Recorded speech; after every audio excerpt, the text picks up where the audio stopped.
Hello everyone, welcome back to my channel. I hope you all are doing great and liking my videos, and I hope that it is helping you somewhere in your studies. I'll be continuing doing that by uploading more and more videos on various topics of accounting and finance. So here I am with one another video on one of the very important topics of cost and management accounting subject, which is unit or output costing, or we can say the cost sheet. So let's begin. Concept of what cost sheet is, and then we'll come to the format, then we'll try to solve a few numerical questions.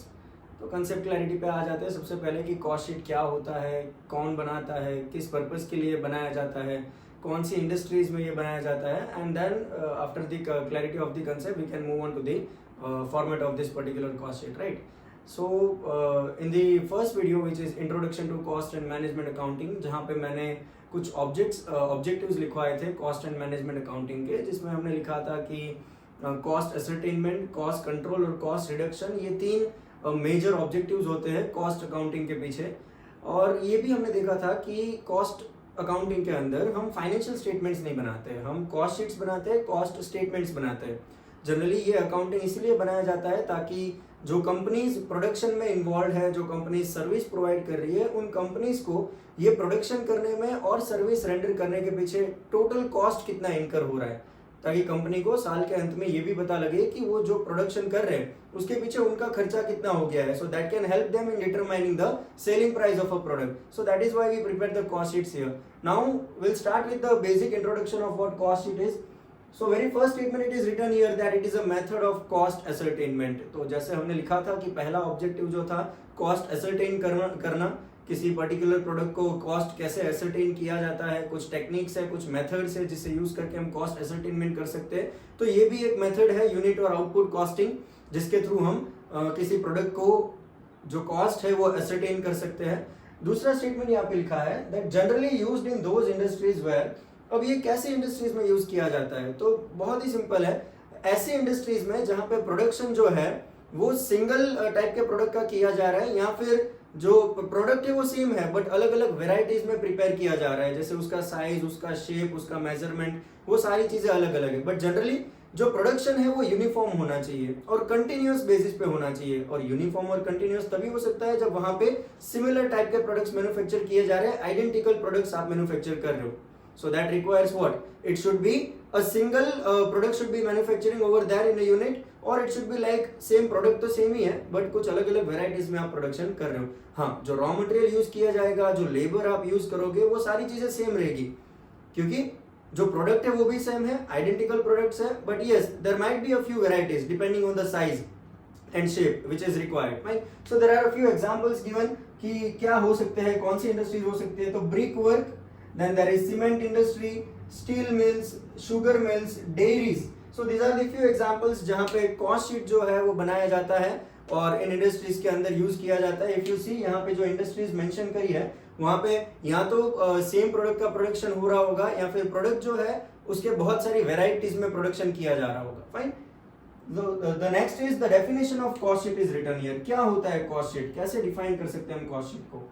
तो एक periodical statement है. Periodical in the sense कि कुछ एक time period के लिए ये statement बनाए जाते हैं कि आपको कितने ड्यूरेशन का कॉस्ट फाइंड आउट करना है. Design to show in detail the various elements of cost of goods produce. तो एक ही प्रोडक्ट के पीछे आपने टोटल कितना खर्चा किया है, फैक्ट्री कॉस्ट कितना लगा है, प्राइम कॉस्ट कितना लगा है, ऑफिस एंड एडमिनिस्ट्रेशन का खर्चा कितना हुआ है, सेलिंग एंड डिस्ट्रीब्यूशन का कॉस्ट कितना इनकर किया है. सो इन शॉर्ट, एक कंपनी जब प्रोडक्शन के पीछे टोटल कॉस्ट जो इनकर करती है वो सारे खर्चों को हम एक स्टेटमेंट के अंदर रिकॉर्ड करते हैं, ताकि एंड ऑफ द डे जब कंपनी को अपना टोटल कॉस्ट फाइंड आउट करना है प्रोडक्शन का, तो उनको सिर्फ एक कॉस्ट शीट को रिफर करना पड़ेगा. Referring to the cost sheet उनको ये पता चल जाएगा कि उस पर्टिकुलर टाइम पीरियड में वो प्रोडक्शन के पीछे उन्होंने कॉस्ट कितना इनकर कर दिया है, कितना खर्चा कर दिया है. जाहिर सी बात है, जहां कहीं पे भी मैन्युफैक्चरिंग हो रहा है, प्रोडक्शन हो रहा है, तो प्रोडक्शन फ्री में तो नहीं हो रहा होगा. उस प्रोडक्शन करने के लिए कंपनी को कुछ कॉस्ट इनकर करने पड़ रहे होंगे, कुछ रॉ मटेरियल परचेज करना पड़ता होगा, उस रॉ मटेरियल के ऊपर काम करने के लिए लेबर हायर करने पड़ते होंगे, कुछ डायरेक्ट एक्सपेंस हम इनकर करेंगे, कुछ अदर इनडायरेक्ट एक्सपेंसेस जो प्रोडक्शन के साथ रिलेटेड नहीं है लेकिन प्रोडक्शन का काम कंटिन्यू करने के लिए कुछ एक एक्सपेंस इनकर कर रही होगी company. So production comes with a cost, fine, and it is very important for companies to identify and to keep a track record of this cost. अगर वो ये रिकॉर्ड नहीं रखते हैं कि उन्होंने कितना खर्चा प्रोडक्शन के पीछे कर दिया है, then they might not be able to determine the best selling price for their product. Ultimate हमारा इक्वेशन जो है cost plus profit is equal to selling price. तो जब भी हमें किसी प्रोडक्ट का सेलिंग प्राइस आइडेंटिफाई करना है तो सबसे पहली चीज हमारे पास कॉस्ट का इंफॉर्मेशन होना जरूरी है। मुझे ये पता होना चाहिए कि मेरी प्रोडक्ट की लागत कितनी हुई है, कितना कॉस्ट इनकर कर दिया मैंने प्रोडक्शन के पीछे। तो मैं अपना खर्चा तो रिकवर करूंगा, मैं जो सेलिंग प्राइस डिटरमाइन करूंगा उसमें मैं अपना कॉस्ट कवर करूंगा। उसके अलावा मुझे ये भी पता चलेगा कि मुझे प्रॉफिट कितना ऐड करना है। Obviously we are definitely working for some sort of profit production करने के बाद। तो हम हमारा जो सेलिंग प्राइस है उसके अंदर हम हमारा कॉस्ट भी कवर करेंगे और प्रॉफिट भी ऐड करेंगे, तब जाके हम एक प्रॉपर सेलिंग प्राइस जो है उस प्रोडक्ट का डिसाइड करेंगे। So for that particular purpose also this cost sheets are prepared. Then it is written, it provides the details about total cost incurred by a company behind production of goods। तो सारे ही खर्चे add up कर देना है हमें, जितना total खर्चा company ने एक पर्टिकुलर टाइम पीरियड के लिए प्रोडक्शन के पीछे किया है वो सारा ही खर्चा हमें कॉस्ट शीट के अंदर रिकॉर्ड करना है। आगे जब हम फॉर्मेट पे जाएंगे तो हम बताएंगे कि कौन से टाइप के कॉस्ट कंपनीज जनरली इनकर करती है प्रोडक्शन के पीछे, which becomes a part of the cost sheet. It is also used to calculate the total cost and cost per unit of output। तो हम टोटल कॉस्ट के साथ साथ cost per unit of output भी पता लगा सकते हैं। अब वो यहाँ पे इसलिए पॉसिबल है क्योंकि आप जो प्रोडक्शन कर रहे हो वो आइडेंटिकल यूनिट्स का कर रहे हो। तो total cost divided by total number of units आप करोगे तो आपको कॉस्ट पर यूनिट मिल जाएगा। सो that is again one of the advantage of cost sheet कि आप टोटल कॉस्ट के साथ साथ कॉस्ट पर यूनिट जो है वो भी आइडेंटिफाई कर सकते हो। So this is the general overview of what cost sheet is, what unit और आउटपुट कॉस्टिंग इज। बस इतना याद रखना है कि ये एक मेथड है कॉस्ट एसरटेन करने का। ऐसी मैन्युफैक्चरिंग यूनिट्स में यूज होता है जहां पे प्रोडक्शन जो है वो सिंगल प्रोडक्ट का प्रोडक्शन हो रहा है या फिर सेम प्रोडक्ट है बट कुछ अलग वेराइटीज उसकी बनाई जा रही है, जिसका रॉ मटेरियल सेम है, जिसका लेबर भी सेम है। फाइन। और अल्टीमेटली डेफिनेशन क्या हो जाएगा कि एक ऐसा स्टेटमेंट है, एक ऐसा डॉक्यूमेंट है जो कंपनी के द्वारा किए गए सारे खर्चों का रिकॉर्ड दर्शाता है, ताकि कंपनी जो है वो उस पर्टिकुलर टाइम पीरियड का प्रोडक्शन के पीछे कितना कॉस्ट इनकर हुआ है वो आइडेंटिफाई कर सके और अपनी प्रोडक्ट के लिए एक बेस्ट सेलिंग प्राइस जो है वो डिसाइड कर सके। उसके अलावा उन्होंने उस पर्टिकुलर ईयर में कितना प्रॉफिट कितना लॉस इनकर किया है वो भी हम इस पर्टिकुलर कॉस्ट शीट से फाइंड आउट कर सकते हैं। That will look when we'll be discussing the format of cost sheet. So I hope you are clear with the concept and now we can move on to the format.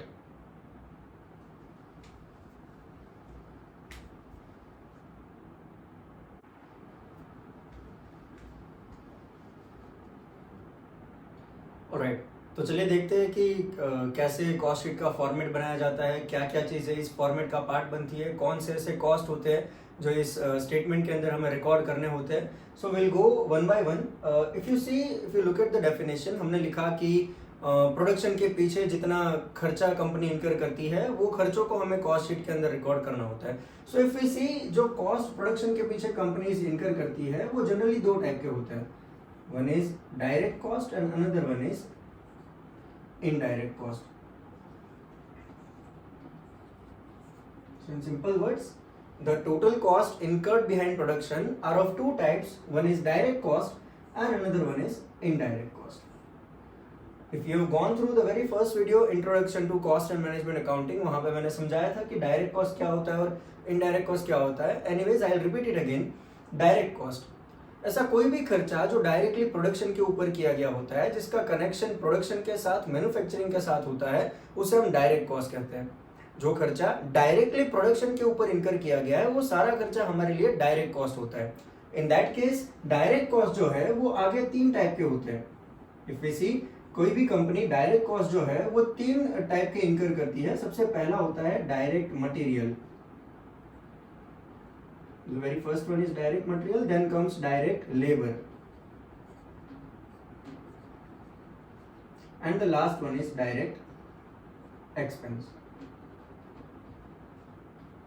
तो ये तीन type के direct cost होते हैं, यानी ये तीन ऐसे खर्चे हैं जो सीधे प्रोडक्शन के ऊपर किए गए हैं, जिनका प्योर कनेक्शन जो है वो प्रोडक्शन के साथ, मैन्युफैक्चरिंग के साथ और गुड्स के साथ है। So that is the reason why we call them as a direct cost. Now if we see what is direct material. अब डायरेक्ट मटेरियल क्या होता है, अगर इसको एक्सप्लेन किया जाए तो ऐसा मटेरियल जो सीधा प्रोडक्शन में यूज किया जाने वाला है। जो प्रोडक्ट है वो अल्टीमेटली इसी मटेरियल का बनाया जाएगा। तो ऐसा मटेरियल जो आपके प्रोडक्ट का पार्ट बनेगा, जो आपके कस्टमर तक पहुंचेगा, उस मटेरियल को हम डायरेक्ट मटेरियल कहते हैं। Any substance through which finish goods is product is known as a direct material. कोई ऐसा सब्सटेंस जिसके थ्रू आपका फिनिश गुड्स बनने वाला है उसे हम डायरेक्ट मटेरियल कहते हैं। सो इन दैट केस सबसे पहला हमारा जो डायरेक्ट कॉस्ट होगा वो हो जाएगा डायरेक्ट मटेरियल। अगर हम एक बहुत ही सिंपल सा एग्जांपल लें, I will be taking an example here of furniture manufacturing company, जहां पे कोई एक कंपनी है जो फर्नीचर मैन्युफैक्चर कर रही है। अब ऐसे केस में फर्नीचर मैन्युफैक्चरिंग कंपनी के लिए जो डायरेक्ट मटेरियल है वो मैं ले सकता हूँ यहाँ पे वुड। वुड का अगर मैं एग्जांपल लूँ, कोई भी फर्नीचर बनाने के लिए वुड जो है वो एक प्राइमरी मटेरियल है।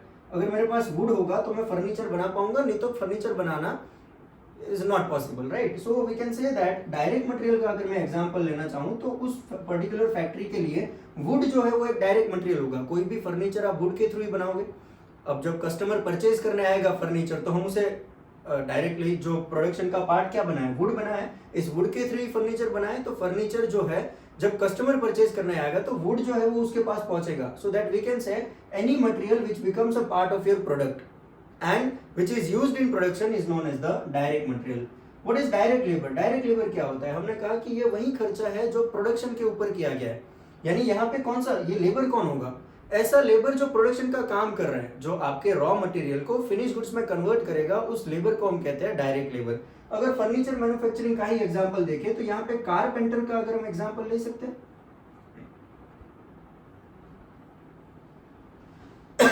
कारपेंटर यही वो पर्सन है जो रिस्पॉन्सिबल है आपके वुड को फर्नीचर में कन्वर्ट करने के लिए। So the person who takes active participation in the production process and is responsible for converting your raw material into finished goods is known as the direct labour. और उसके अलावा कुछ direct expenses होते हैं जो कंपनी इनकर करती है अपना प्रोडक्शन का काम पूरा करने के लिए। जब हम डायरेक्ट मटेरियल, डायरेक्ट लेबर और डायरेक्ट एक्सपेंस को ऐड करते हैं तो हमें सबसे पहला कॉस्ट मिलता है हमारी कॉस्ट शीट का, जिसे हम कहते हैं prime cost,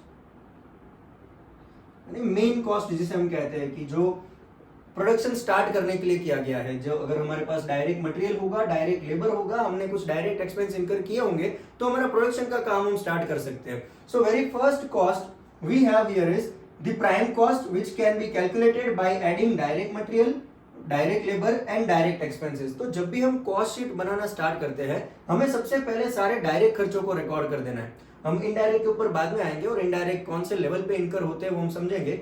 but very first thing is कि जब भी हम कॉस्ट स्टेटमेंट, कॉस्ट शीट बनाना स्टार्ट करते हैं तो हमें हमारा जो डायरेक्ट एक्सपेंस है वो सबसे पहले रिकॉर्ड कर देना है। और जैसे मैंने बताया कि जो डायरेक्ट कॉस्ट है वो 3 टाइप के होते हैं, डायरेक्ट मटेरियल, डायरेक्ट लेबर और डायरेक्ट एक्सपेंसेस। ये 3 चीजें हमें सबसे पहले रिकॉर्ड करके हमारी प्राइम कॉस्ट कैलकुलेट कर लेनी है। सबसे पहला कॉस्ट हमें जो हमारी कॉस्ट शीट में मिलेगा, if you go through the format, मैं यहाँ पे पैरेलली बनाते जाता हूँ। So very first column will be particulars, amount, and the third column will again be amount, particulars, amount, amount. So as I said, आपको सबसे पहले आपका प्राइम कॉस्ट कैलकुलेट करना है, जिसके लिए हमें मटेरियल, लेबर और डायरेक्ट एक्सपेंसेस को ऐड करना पड़ेगा। So I will write it here, direct material plus direct labour, या वेजेस भी लिख सकते हो आप, डायरेक्ट लेबर और डायरेक्ट वेजेस दोनों लिख सकते हो आप, क्योंकि लेबर को हम वेजेस प्रोवाइड करते हैं। सो अल्टीमेटली उसका जो कॉस्ट है वो डायरेक्ट वेजेस का कॉस्ट होगा। And last we have is direct expense. जब ये तीनों डायरेक्ट एक्सपेंसेस को हम ऐड करेंगे तो हमारा सबसे पहला कॉस्ट हमें मिलेगा कॉस्ट शीट के अंदर, जो होगा हमारा prime cost. Right? So this is what the very first part of cost sheet is, to calculate the prime cost by adding up the direct material, direct labor and direct expenses. Now we are done with the direct cost. अगर आप देखो तो cost का जो पहला part है वो हमने कवर कर लिया, सारे डायरेक्ट खर्चों को रिकॉर्ड करके हम प्राइम कॉस्ट पे आ गए। अब समझते हैं इनडायरेक्ट कॉस्ट क्या होता है। कुछ ऐसे भी खर्चे होते हैं जो इनडायरेक्ट नेचर के होते हैं। अब जैसे डायरेक्ट कॉस्ट ऐसा है जो प्रोडक्शन के ऊपर किया गया है, जिसका कनेक्शन प्रोडक्शन के साथ है, वो डायरेक्ट कॉस्ट होता है। तो बाय डिफॉल्ट इनडायरेक्ट कॉस्ट क्या हो जाएगा, ऐसा खर्चा जो प्रोडक्शन के ऊपर नहीं किया गया है, बट यस प्रोडक्शन कंटिन्यू रहे, प्रोडक्शन का काम हैम्पर ना हो, उसके लिए कुछ इनडायरेक्ट कॉस्ट हमने इनकर किए हैं। तो वही कॉस्ट अगर यहाँ पे देखा जाए, जैसे direct cost direct material, direct labour और डायरेक्ट एक्सपेंस होता है, वैसे इनडायरेक्ट कॉस्ट जो है वो भी 3 टाइप का होता है। If you see, there can be indirect material, indirect labour and indirect expenses. Right? So like direct cost, there are again indirect material, indirect labor and indirect expense. अब यहाँ पे हमने डेफिनेशन इस तरीके से देखा है कि ऐसा खर्चा जो प्रोडक्शन के ऊपर नहीं किया गया, which is not definitely done on the production, but yes it is incurred so that your production does not gate hamper. So in this regards अगर यही एग्जांपल को हम समझे, इनडायरेक्ट मटेरियल मेरा क्या होगा, तो वुड जो है वो मेरे लिए एक प्राइमरी मटेरियल है, डायरेक्ट मटेरियल. अगर वुड होगा तो फर्नीचर बना पाएंगे.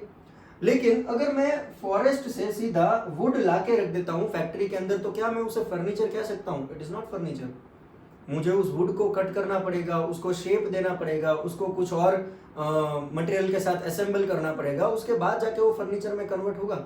अब यही प्रोसेस करने के लिए मुझे कुछ इनडायरेक्ट मटेरियल की रिक्वायरमेंट पड़ती है, जिसे मैं सेकेंडरी मटेरियल कहता हूँ. ये वुड को अगर मुझे कट करना है, इसको शेप देना है, तो मुझे कटर यूज करना पड़ेगा, कुछ मशीनरीज यूज करनी पड़ेगी, कुछ टूल्स एंड इक्विपमेंट्स यूज करना पड़ेगा.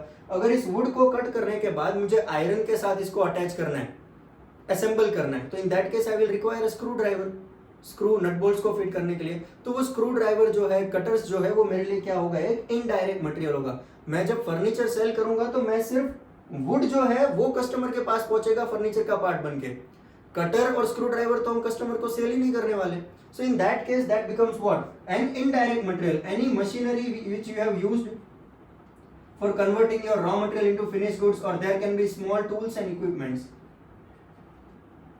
ये सारी चीजें जो आप एक प्रोडक्ट को बनाने के लिए यूज करते हो, उन मटेरियल को हम कहते हैं इनडायरेक्ट मटेरियल. अगर देखो तो ये प्रोडक्शन का पार्ट नहीं बन रही है, कहीं पे प्रोडक्ट का पार्ट नहीं बनने वाला है, ये कस्टमर तक जाने भी नहीं वाला है, लेकिन ये मटेरियल को फिनिश गुड्स में कन्वर्ट करने के लिए इनका कंट्रीब्यूशन जरूर है. Machinery, small tools and equipment. So that becomes my secondary material, जिसे मैं कहता हूं indirect material. Next we have is indirect labour. जैसे यहाँ पे हमने देखा कि ऐसा लेबर जो प्रोडक्शन का काम करता है, जो आपके रॉ मटेरियल को फिनिश गुड्स में कन्वर्ट करता है, वो होता है हमारे लिए direct labour. In that case indirect labour क्या होगा?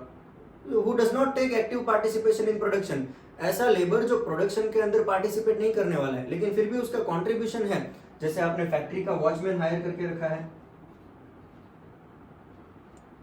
If you have hired a watchman for a factory, then the supplier of raw material, आपका जो रॉ मटेरियल है वो जो सप्लाई कर रहा है, जो मार्केट में जाता है गाड़ी लेकर, वहां से रॉ मटेरियल लेकर आता है, तो सप्लाई जो कर रहा है, आपने कोई एक पर्सन हायर करके रखा है जिसका काम है रॉ मटेरियल लेने जाना मार्केट से और रॉ मटेरियल वापस आके फैक्ट्री में रख देना.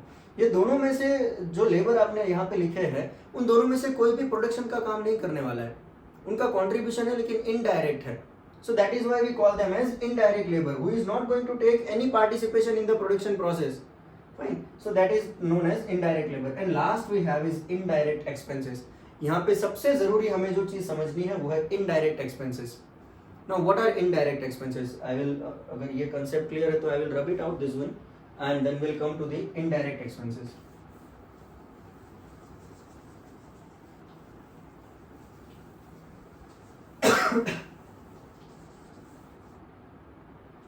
All right. Indirect, and we'll now understand indirect expenses.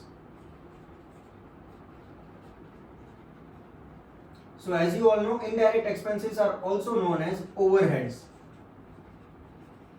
Indirect expenses को overheads के नाम से भी जाना जाता है. अब overheads क्या होता है?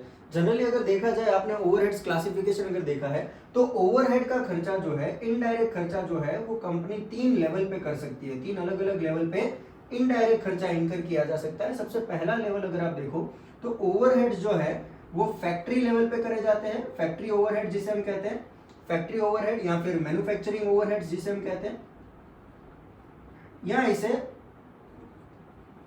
वर्क ओवरहेड भी कहा जाता है, वर्क्स कॉस्ट जिसे हम कहते हैं. सो दैट इज फैक्ट्री ओवरहेड और मैन्युफैक्चरिंग ओवरहेड और वर्क हेड, तीनों नाम सेम ही है.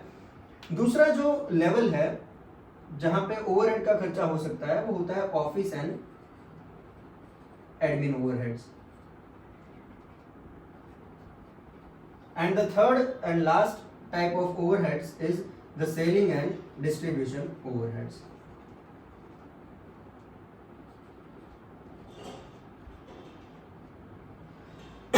So these are the 3 levels where overhead और indirect expenses are generally incurred by the company.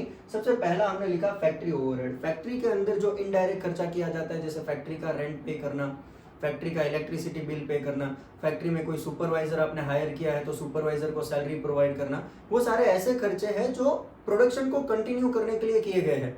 ये खर्चे जो है डायरेक्ट खर्चे, ये प्रोडक्शन करने के लिए किए गए हैं, और ये इनडायरेक्ट खर्चे जो है वो प्रोडक्शन का काम कंटिन्यू रहे इसके लिए वो खर्चा किया गया है। So now we can understand here कि फैक्ट्री में किया गया खर्चा, लेकिन इनडायरेक्ट खर्चा कौन सा है? तो फैक्ट्री का रेंट है, फैक्ट्री का इलेक्ट्रिसिटी बिल है, फैक्ट्री में जो मशीनरीज है उसका डेप्रिसिएशन है, वहां पे हायर किए गए सुपरवाइजर का जो सैलरी है, ये सारी चीजें क्या होती है मेरे लिए? फैक्ट्री के overheads, factory indirect expenses I can say. दूसरा है ऑफिस एंड एडमिनिस्ट्रेशन ओवरहेड। अब जब फैक्ट्री का एग्जिस्टेंस है तो ऑफिस का एग्जिस्टेंस होना भी बहुत जरूरी है। दो चीजें हैं, जब भी कोई मैन्युफैक्चरिंग कंपनी होती है तो उनका एक ऑफिस भी होता है और एक मैन्युफैक्चरिंग यूनिट भी होता है, फैक्ट्री भी होता है। फैक्ट्री में जो काम हो रहा है प्रोडक्शन का, कि इस बार कितना प्रोडक्शन करना है, कौन सा रॉ मटेरियल यूज करना है, कितने वेराइटी का प्रोडक्शन करना है, कितना सेल्स होना चाहिए इस बार, ये सारा डिसीजन जो है वो कौन लेता है? बोर्ड ऑफ डायरेक्टर्स और सीईओ। फैक्ट्री में तो बैठते नहीं है, ऑफिस में बैठते हैं, तो जाहिर सी बात है फैक्ट्री के साथ साथ आपको ऑफिस को भी मेंटेन करना पड़ेगा। अगर ऑफिस का एग्जिस्टेंस होगा तो ही फैक्ट्री का एग्जिस्टेंस होना पॉसिबल है। So fine, office and admin के भी कुछ इनडायरेक्ट खर्चे होंगे जो कंपनी को इनकर करने पड़ते होंगे, जैसे ऑफिस में बैठे बोर्ड ऑफ डायरेक्टर्स, मैनेजर्स की सैलरी पे करना, ऑफिस का रेंट पे करना, ऑफिस का इलेक्ट्रिसिटी बिल पे करना, ऑफिस में जो इक्विपमेंट्स आप यूज कर रहे हो उसका डेप्रिसिएशन प्रोवाइड करना, प्रिंटिंग एंड स्टेशनरी है, टेलीफोन बिल्स है, ये सारे खर्चे जो आपने ऑफिस के अंदर किए हैं, बट है इनडायरेक्ट नेचर के, कहीं पे प्रोडक्शन के साथ कोई कनेक्शन नहीं है, they are indirect in nature and that is why we call them as office and administration overheads. और लास्ट टाइप का जो ओवरहेड है वो सेलिंग एंड डिस्ट्रीब्यूशन है।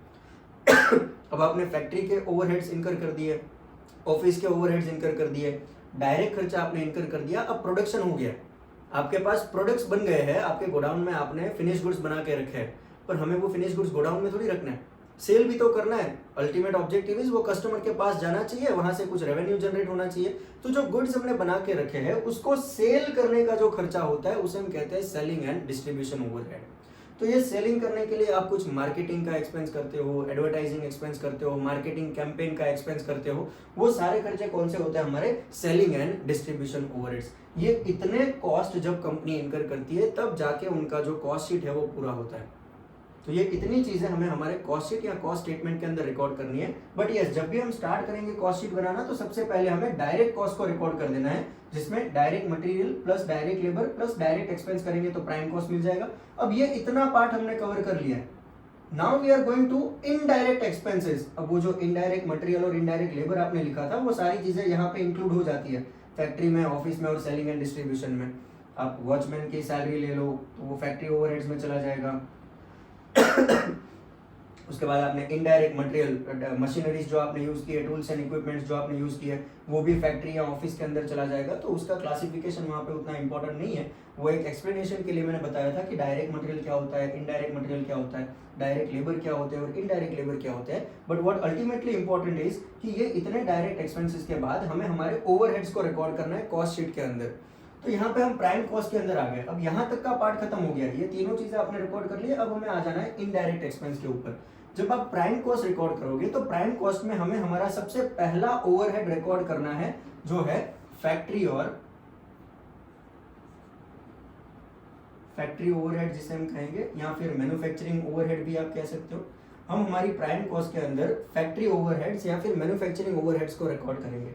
जब आप फैक्ट्री ओवरहेड्स ऐड करोगे प्राइम कॉस्ट के अंदर तब आपको आपका दूसरा कॉस्ट मिलेगा जिसे हम कहते हैं फैक्ट्री कॉस्ट, या फिर इसे कहा जाता है works cost. So this will be your second type of cost. अब हमने फैक्ट्री ओवरहेड्स भी रिकॉर्ड कर दिए। फैक्ट्री के बाद आता है हमारा दूसरे टाइप का ओवरहेड जो है ऑफिस एंड एडमिन ओवरहेड। तो फैक्ट्री कॉस्ट के अंदर हम ऐड करेंगे ऑफिस एंड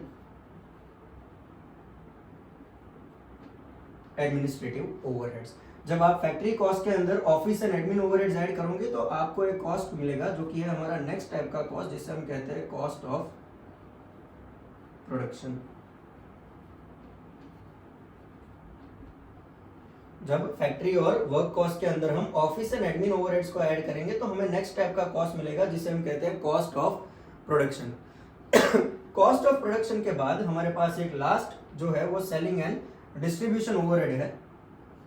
जिसे हम यहाँ पे कॉस्ट ऑफ प्रोडक्शन में ऐड करेंगे selling and distribution overheads.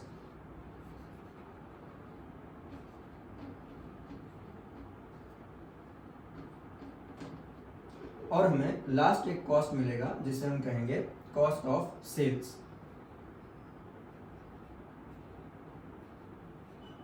Cost of sales and then ultimately we have next is, हमारा एक ऑब्जेक्टिव यहाँ पे ये पता लगाना रहेगा कि हमने प्रॉफिट और लॉस कितना इनकर किया है।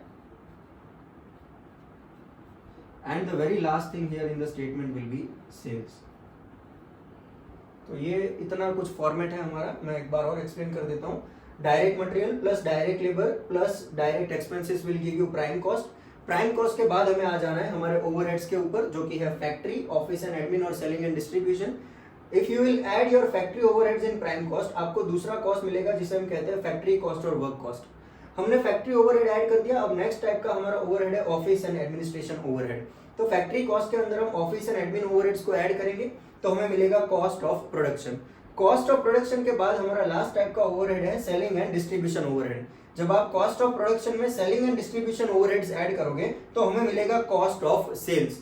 And then last we have is sales and then we can find out profit और लॉस। यहाँ पे लास्ट तीन चीजें जो है डी, ई और एफ, इसको थोड़ा मैं और इलेबोरेट करके एक्सप्लेन कर देता हूँ।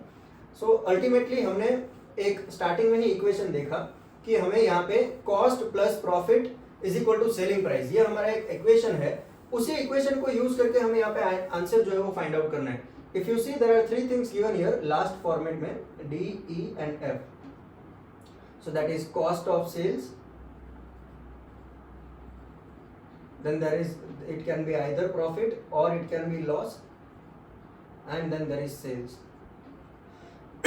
So if you see sales, जब हम सेल्स करेंगे तो हमें कुछ रेवेन्यू जनरेट होगा। So sales is nothing but the revenue, the income we can say. अगर कॉस्ट ऑफ सेल्स को देखा जाए, कॉस्ट ऑफ सेल्स क्या होता है कि जो आपने सेल किया है उसको, उसके पीछे आपने खर्चा कितना कर दिया। So that is nothing but the expense. Cost of sales is what? Cost of sales is expense. और अगर आप एक्सपेंस, रेवेन्यू में से आपके एक्सपेंस माइनस करोगे तो यहाँ तो आपको प्रॉफिट होगा, यहाँ तो आपको लॉस होगा। अगर आपका सेल्स ज्यादा है, आपका कॉस्ट कम है तो प्रॉफिट होगा। अगर आपका कॉस्ट ज्यादा है और सेल्स कम है तो आपको लॉस होगा। So ultimately this thing is what we are supposed to calculate here in this particular cost sheet. Sales जो है वो आपको ऑलरेडी क्वेश्चन में दिया होगा, बट यहाँ के जो एक्सपेंस है ये कॉस्ट आपको कैलकुलेट करके कॉस्ट ऑफ सेल्स को कैलकुलेट करना है कि मैंने कितना कॉस्ट इनकर कर दिया, मैंने मेरा कॉस्ट कितना इनकर कर दिया, उसके सामने मेरा सेल्स कितना हुआ, तो मैं प्रॉफिट और लॉस जो है वो फाइंड आउट कर सकता हूँ। ये एक सिंपल सा फॉर्मेट है कॉस्ट शीट का, लेकिन अभी फॉर्मेट पूरा नहीं हुआ है। ये बेसिक फॉर्मेट है, लेकिन इसके अलावा कुछ और ट्रीटमेंट्स होते हैं जो हमें इस फॉर्मेट के अंदर करने पड़ते हैं। उसके बाद एक पूरा डिटेल्ड फॉर्मेट हमारे सामने आता है जो आपको किसी भी क्वेश्चन को सॉल्व करने में यूज कर सकते हो। तो अभी हम वो कुछ स्पेशल ट्रीटमेंट्स है इस फॉर्मेट के अंदर जो कि हमें करने पड़ेंगे, वो ट्रीटमेंट्स के ऊपर आते हैं और फिर हमारा कॉस्ट शीट का फॉर्मेट पूरी तरीके से कंप्लीट हो जाएगा।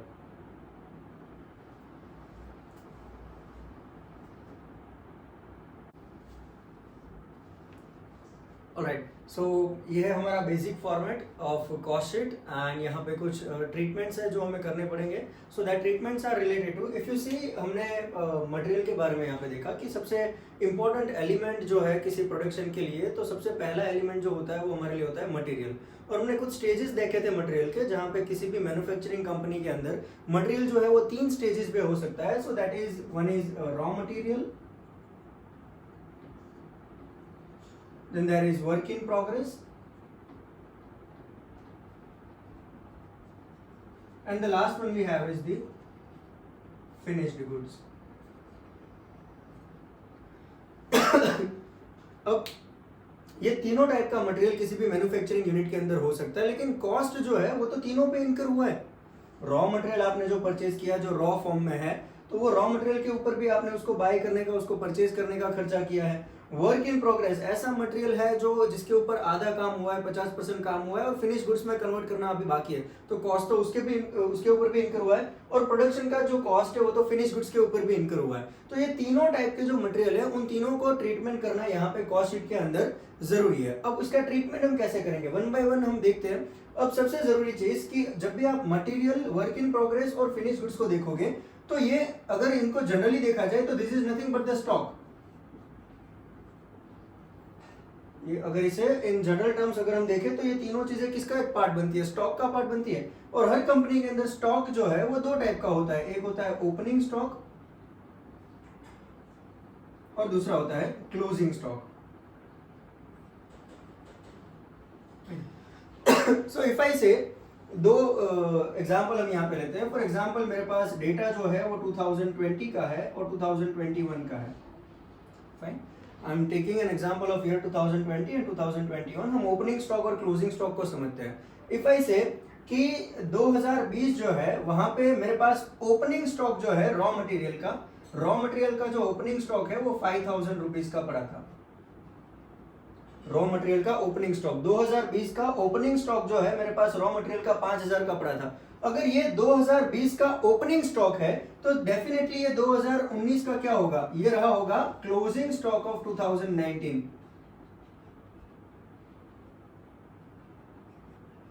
जो 2019 में क्लोजिंग स्टॉक था वही मैं आगे 2020 में फॉरवर्ड करूंगा और 2020 में लेकर जाऊंगा। यानी ये ऐसा रॉ मटेरियल है जो 2019 में आपने परचेज किया था लेकिन पूरा का पूरा आपने यूज नहीं किया। इफ आई से 2019 में आपने 10,000 का फॉर एग्जांपल लेट्स से 15,000 का रॉ मटेरियल आपने परचेज किया था, लेकिन 2019 में आप 15,000 का रॉ मटेरियल यूज नहीं कर पाए प्रोडक्शन के लिए। आपने 2019 में सिर्फ 10,000 का रॉ मटेरियल यूज किया तो बाकी के 5,000 तो उस साल में बच गए। 5,000 जो का रॉ मटेरियल जो बच गया 2019 में वो उस ईयर का क्या हो जाएगा, क्लोजिंग स्टॉक। लेकिन वो नेक्स्ट ईयर के लिए क्या हो जाएगा, 2020 के लिए that will become opening stock of raw material. Fine, और जो 2020 का जो ओपनिंग स्टॉक है वो होगा पिछले साल का रॉ मटेरियल। लेकिन कभी भी रिक्वायरमेंट जो है प्रोडक्शन की वो कभी भी सिर्फ ओपनिंग स्टॉक से कंप्लीट नहीं होगी।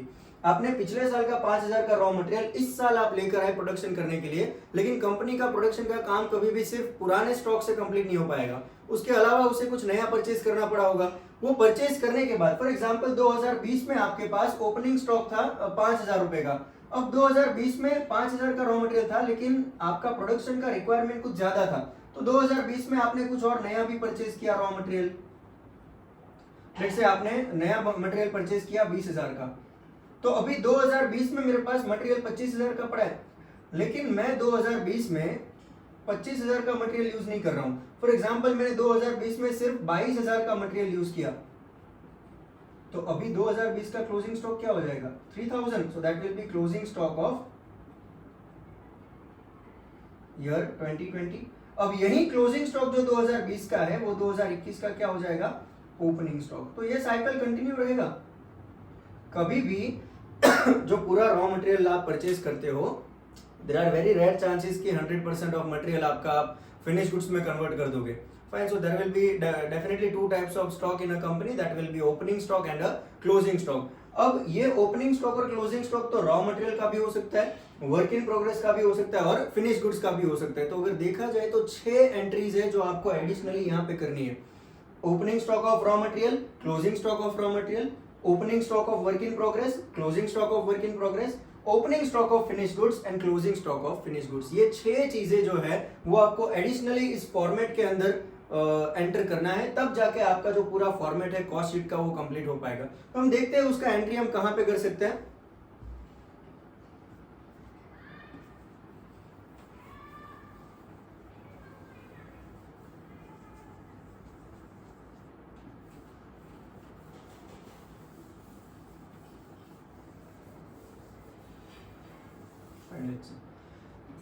ना यहाँ पे जो आपको सबसे पहला दिख रहा है ये जो डायरेक्ट मटेरियल है, this direct material is nothing but the raw material. ये जो डायरेक्ट मटेरियल है वही हमारा रॉ मटेरियल है, क्योंकि मैंने जैसे कहा कि यहाँ से आप आपका प्रोसेस स्टार्ट करते हो, यानी यहाँ पे आप आपका मटेरियल परचेज करोगे, डायरेक्ट वेजेस कुछ लेबर हायर करोगे, कुछ डायरेक्ट एक्सपेंस करोगे, तब जाके आपको प्राइम कॉस्ट मिलेगा। यानी यहाँ पे भी प्रोडक्शन का काम शुरू नहीं हुआ है, आपने मटेरियल ला के रखा है, वेजेस आपने लेबर हायर करके रखा है और डायरेक्ट एक्सपेंस इनकर करे हैं, तो आप यहां से प्रोडक्शन का काम स्टार्ट करना चाहते हो। तो ये जो डायरेक्ट मटेरियल है that is nothing but the raw material. अब कई बार ऐसा भी होगा कि क्वेश्चन में आपको डायरेक्ट मटेरियल का फिगर ऑलरेडी दे दिया है कि आपने उस ईयर में आपके पास डायरेक्ट मटेरियल जो है वो 50,000 रुपए का था, तो उस केस में हमें कुछ भी नहीं करना है, सीधा डायरेक्ट मटेरियल का अमाउंट 50,000 लिख देना है। लेकिन इन केस अगर आपको डायरेक्ट मटेरियल नहीं दिया है तो आपको डायरेक्ट मटेरियल फाइंड आउट करना पड़ेगा। जिस क्वेश्चन में आपको डायरेक्ट मटेरियल नहीं दिया होगा उस क्वेश्चन में आपको रॉ मटेरियल का ओपनिंग स्टॉक दिया होगा, नया परचेज दिया होगा और क्लोजिंग स्टॉक दिया होगा। जिस क्वेश्चन में आपको डायरेक्ट मटेरियल का वैल्यू नहीं दिया होगा, उस क्वेश्चन में आपके पास ओपनिंग स्टॉक, परचेस और क्लोजिंग स्टॉक होगा। अब आपको ये तीनों चीजें यूज करके डायरेक्ट मटेरियल कैलकुलेट करना है। सो इन दैट केस हमारा फॉर्मेट क्या हो जाएगा, you will have to start with opening stock of raw material, opening stock of raw material plus purchase, purchase of new material minus closing stock of raw material. इसके अलावा एक और entry आप यहां पे कर सकते हो कि ये जो नया परचेज आपने किया है, जो नया रॉ मटेरियल आपने परचेज किया है, इसको परचेज करने के पीछे एक और खर्चा आपने किया होगा, वो होगा कैरेज इनवर्ड। यानी जो रॉ मटेरियल आप बाहर आपके सप्लायर, जहां से आप आपके वेंडर के पास से जिस परचेज किया है, वो रॉ मटेरियल जब आप वेंडर के लोकेशन से फैक्ट्री के लोकेशन तक लेकर आते हो, तो ट्रांसपोर्टेशन का जो खर्चा लगता है उसे हम कहते हैं कैरेज इनवर्ड। फाइन, तो ये एक परचेज के ऊपर एडिशनल कॉस्ट आपने इनकर किया है, तो वो कॉस्ट भी हम यहाँ पे परचेज में ऐड कर सकते हैं, कैरेज इनवर्ड। अगर आप कैरेज इनवर्ड का जो एंट्री है वो यहाँ पे नहीं करते हो, तो आप फैक्ट्री ओवरहेड के अंदर भी कैरेज इनवर्ड का जो एक्सपेंस है वो रिकॉर्ड कर सकते हो। बट जनरली टेक्निक तो यही है कि आप ओपनिंग स्टॉक, आपके पास पिछला कुछ रॉ मटेरियल पड़ा था, वो आप इस साल लेकर आए प्रोडक्शन करने के लिए। जाहिर सी बात है, पुराना जो रॉ मटेरियल पड़ा है वो हम फेक थोड़ी देंगे, उसको हम अगले साल में प्रोडक्शन करने के लिए लेकर आएंगे। तो ये opening stock of raw material जो है वो लास्ट ईयर का रॉ मटेरियल है, जो आप अगले साल में प्रोडक्शन करने के लिए लेकर आए हो। उसके अलावा आपने कुछ नया रॉ मटेरियल परचेज किया, उस नया रॉ मटेरियल परचेज करने के लिए ट्रांसपोर्टेशन का जो खर्चा लगा उसे हम कहेंगे कैरेज इनवर्ड, और उसमें से माइनस कर देंगे closing stock of raw material. ये इस साल का रॉ मटेरियल है जो आपने यूज नहीं किया। जैसे मैंने 3000 का एग्जांपल दिया था कि करंट ईयर में आपके पास 25000 का रॉ मटेरियल था, जिसमें से आपने 22000 का मटेरियल यूज किया और 3000 बच गया, तो वो इस साल का क्लोजिंग स्टॉक है। वो कब यूज होगा, नेक्स्ट ईयर में यूज होगा। जब नेक्स्ट ईयर में यूज हो रहा है तो यहां से मुझे क्या करना पड़ेगा, उसे माइनस करना पड़ेगा। ये इतना जब आप कैलकुलेट करोगे तब आपको वैल्यू मिलेगा, वो होगा कॉस्ट ऑफ मटेरियल कंज्यूम्ड, यानी direct material, cost of material consume. Fine, जब क्वेश्चन में डायरेक्टली दे दिया है तो direct material plus direct wages plus direct expense. अगर डायरेक्ट मटेरियल नहीं दिया है तो उसे आप इस तरीके से कैलकुलेट कर सकते हो, opening stock of raw material plus purchase plus carriage inward minus closing stock of raw material, तो आपको मिलेगा कॉस्ट ऑफ मटेरियल कंज्यूम। उसमें ऐड करेंगे direct wages, direct expense add करेंगे, प्राइम कॉस्ट मिल जाएगा। प्राइम कॉस्ट के बाद आता है हमारा फैक्ट्री ओवरहेड्स। फैक्ट्री ओवरहेड या फिर इसे मैं कह सकता हूं वर्क ओवरहेड, मैन्युफैक्चरिंग ओवरहेड, तीनों में से कोई भी चीज आप यहां पे लिख सकते हो। अब जैसे मैंने कहा, यहां तक हमारा प्रोडक्शन का काम शुरू नहीं हुआ है। जब आप प्रोडक्शन का काम कहां पे स्टार्ट करते हो, फैक्ट्री के अंदर स्टार्ट करते हो। फैक्ट्री के अंदर जब प्रोडक्शन का काम चालू होगा, रॉ मटेरियल जैसे फैक्ट्री में आएगा, मशीन उसके ऊपर काम करेंगे, प्रोडक्शन का काम होता जाएगा। उस केस में जो कुछ अमाउंट का रॉ मटेरियल है वो आपका स्क्रैप निकलेगा। कभी भी 100% रॉ मटेरियल जो आपने प्रोडक्शन के लिए डाला है, पूरा 100% रॉ मटेरियल कभी फिनिश गुड्स में कन्वर्ट नहीं होता है। उसमें से कुछ पोर्शन जो है वो हमेशा स्क्रैप में निकल जाता है। तो वो स्क्रैप हम यहां से क्या करेंगे, माइनस कर देंगे, माइनस स्क्रैप वैल्यू। स्क्रैप जो है वो हमें थोड़ी बहुत वैल्यू जो है वो रियलाइज करवा सकता है, तो उससे आपका फैक्ट्री का खर्चा थोड़ा कम हो जाएगा। फाइन, तो स्क्रैप वैल्यू माइनस कर देंगे। अब हमारा रॉ मटेरियल तो हो गया, अभी हमारे पास है वर्क इन प्रोग्रेस। अब वर्क इन प्रोग्रेस भी यहाँ रॉ मटेरियल की तरह दो टाइप का होता है, that is opening stock of work in progress and closing stock of work in progress. इन दोनों की एंट्री हमें यहाँ पे करनी है। अब जैसे मैंने कहा, फैक्ट्री के अंदर प्रोडक्शन का काम चालू हो गया है, तो वर्क इन प्रोग्रेस भी तो ऐसा मटेरियल है जिसके ऊपर प्रोडक्शन का काम शुरू हो गया है, बट आधा अधूरा काम हुआ है, अभी पूरी तरीके से फिनिश गुड्स में कन्वर्ट नहीं हुआ है। तो फैक्ट्री ओवरहेड के अंदर हम क्या करेंगे, opening stock of work in progress, यानी पिछले साल का कुछ ऐसा मटेरियल है जिसके ऊपर आधा काम हुआ है, तो उस मटेरियल को भी हम नहीं फेंकेंगे। उस मटेरियल को आगे नेक्स्ट ईयर में हम प्रोडक्शन कंप्लीट करेंगे और उसको सेल करने का ट्राई करेंगे, सेल्स में कन्वर्ट करेंगे। फाइन, तो ये पिछले साल का वर्क इन प्रोग्रेस है, जो मैं यहां पे क्या करूंगा, ऐड करूंगा, add opening stock of work in progress. अब वैसा इस साल भी कुछ मटेरियल होगा जो वर्क इन प्रोग्रेस स्टेट में रह जाएगा, क्लोजिंग स्टॉक, जिसे मैं कब यूज करूंगा, ये तो नेक्स्ट ईयर में यूज होगा। जब ये नेक्स्ट ईयर में यूज होगा तो मैं इस साल इसको क्या करूंगा, माइनस कर दूंगा, यहां से माइनस कर दूंगा, minus closing stock of work in progress. तो मुझे मिलेगा फैक्ट्री कॉस्ट और वर्क कॉस्ट।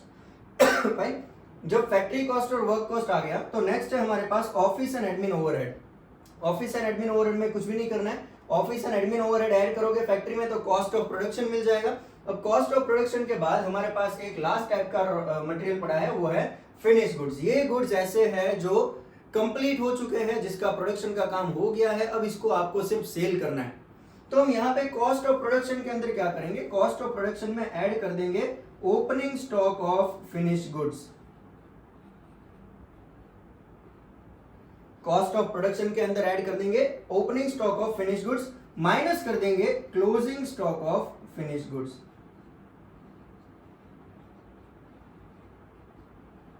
तो जैसे ये दोनों का ओपनिंग स्टॉक और क्लोजिंग स्टॉक है, फिनिश गुड्स का भी आपके पास ओपनिंग स्टॉक होगा और क्लोजिंग स्टॉक होगा, तो ये दोनों की एंट्री भी हमें यहाँ पे इसके अंदर करनी है। कॉस्ट ऑफ प्रोडक्शन, ये जो कॉस्ट ऑफ प्रोडक्शन है वो इस साल का प्रोडक्शन का खर्चा है। अगर आप opening stock of finish goods देखो तो वो पिछले साल के फिनिश गुड्स है। पिछले साल में कुछ ऐसा फिनिश गुड्स बच गया था जो सेल नहीं हो पाया था, लेकिन प्रोडक्शन का खर्चा तो उसके ऊपर भी हुआ है। मैंने स्टार्टिंग में ही कहा कि कॉस्ट तो तीनों के ऊपर इनकर हुआ है। तो ये जो opening stock of finish goods है वो लास्ट ईयर के फिनिश गुड्स है जिसको आप सेल नहीं कर पाए थे, वो अभी भी गोडाउन में पड़े, लेकिन उसके ऊपर प्रोडक्शन का खर्चा तो किया था। ये जो कॉस्ट ऑफ प्रोडक्शन है वो इस साल के गुड्स का प्रोडक्शन का खर्चा है। ये opening stock of finish goods जो आपने ऐड किया वो पिछले साल के जो फिनिश गुड्स है उसके ऊपर भी कुछ आपने प्रोडक्शन का काम किया होगा, प्रोडक्शन का खर्चा किया होगा, तो वो हमारे टोटल कॉस्ट ऑफ प्रोडक्शन में ऐड हो जाएगा। ये इस साल का कॉस्ट ऑफ प्रोडक्शन प्लस पिछले साल का cost of production, that is opening stock of finish goods. और इस साल जो फिनिश गुड्स आप सेल नहीं कर पाओगे उसका तो आप नेक्स्ट ईयर में एंट्री करोगे। ये जो closing stock of finish goods है वो तो अभी मार्केट में सेल होने ही नहीं वाला है, वो अभी पड़ा हुआ है, वो कब यूज होगा, नेक्स्ट ईयर में यूज होगा। जैसे पिछले साल का हमने इस साल में लेकर आए, तो इस साल का क्लोजिंग स्टॉक कहां पे लेकर जाएंगे, हम नेक्स्ट ईयर में लेकर जाएंगे, तो वो यहां से हम कर देंगे माइनस। अब हमें मिल जाएगा cost of goods sold. Sale कितने हुए, जितने सेल हुए उसी का हमें खर्चा फाइंड आउट करना है। तो इस साल जो सेल नहीं हुआ है वो तो मैं माइनस कर दूंगा। ये पुराने जो फिनिश गुड्स है उसको मैं इस साल पहले सेल करने का ट्राई करूंगा, उसके अलावा मैंने जो नया प्रोडक्शन किया है उसको मैं सेल करूंगा, बट जो बच गया है उसको मैं यहां से क्या करूंगा, माइनस कर दूंगा, तो मुझे मिलेगा cost of goods sold. Cost of goods sold में हम सेलिंग एंड डिस्ट्रीब्यूशन का खर्चा ऐड करेंगे। अब जितने मेरे पास गुड्स फाइनली जो मुझे सेल करने हैं उसी के ऊपर मुझे सेलिंग का खर्चा करना है। ये closing stock of finish goods वो तो सेल होने ही नहीं वाला है, तो मेरा सेलिंग एंड डिस्ट्रीब्यूशन का खर्चा कम हो जाएगा, ये तो माइनस हो जाएंगे यहां से। तो कॉस्ट ऑफ गुड्स सोल्ड के बाद मैं ऐड करूंगा मेरा फाइनल जो ओवरहेड है, सेलिंग एंड डिस्ट्रीब्यूशन ओवरहेड। उसमें सेलिंग एंड डिस्ट्रीब्यूशन ओवरहेड्स में ऐड करूंगा तो मुझे मिलेगा कॉस्ट ऑफ सेल्स, और मैंने बताया था cost of sales is nothing but the expense और कॉस्ट, जो आपने कॉस्ट इनकर किया है प्रोडक्शन के पीछे। ये जो है सेल्स वो मेरे लिए रेवेन्यू है। अगर रेवेन्यू जो है वो एक्सपेंस से ज्यादा होगा तो प्रॉफिट मिलेगा, अगर रेवेन्यू जो है वो सेल्स से कम होगा तो लॉस होगा। अब सेल्स का जो वैल्यू है वो ऑलरेडी आपको क्वेश्चन में दिया होगा, आपको ये सारे खर्चे ऐड करके कॉस्ट ऑफ सेल्स कैलकुलेट करना है और पता लगाना है कि भाई हमें प्रॉफिट हुआ है या लॉस हुआ है। So that is how the entire format of cost sheet is. I suggest you to go through the format, have a look at it. ऐसा होता है पूरा प्रॉपर फॉर्मेट कॉस्ट शीट का, कॉस्ट स्टेटमेंट का, और यही फॉर्मेट आपको कोई भी क्वेश्चन सॉल्व करने के लिए यूज करना है। पहले हमने बेसिक फॉर्मेट देखा, और बेसिक फॉर्मेट के अंदर आपको ये जो स्टॉक है उसकी 6 एंट्री अलग से करनी है। Opening stock of raw material and closing stock of raw material, opening stock of work in progress and closing stock of work in progress, opening stock of finish goods and closing stock of finish goods. तो raw material का calculation आपने यहाँ पे दिखा दिया। Work in progress आपको factory overheads में add और माइनस करना है, एडजस्टमेंट यहाँ करना है, और फिनिश गुड्स का एडजस्टमेंट आपको करना है कॉस्ट ऑफ प्रोडक्शन के अंदर, तब जाके आपका कॉस्ट शीट जो है वो कंप्लीट फॉर्मेट पूरा होगा। So I hope you are able to understand the format of cost sheet and the basic of what cost sheet is. So now we can move on to one of the practical question, numerical question, और उसके बाद आपको पूरा idea आ जाएगा कि cost sheet को हम कैसे यूज कर सकते हैं और उसको कैसे हम कैलकुलेट कर सकते हैं। So we'll go to one numerical question. Thank you.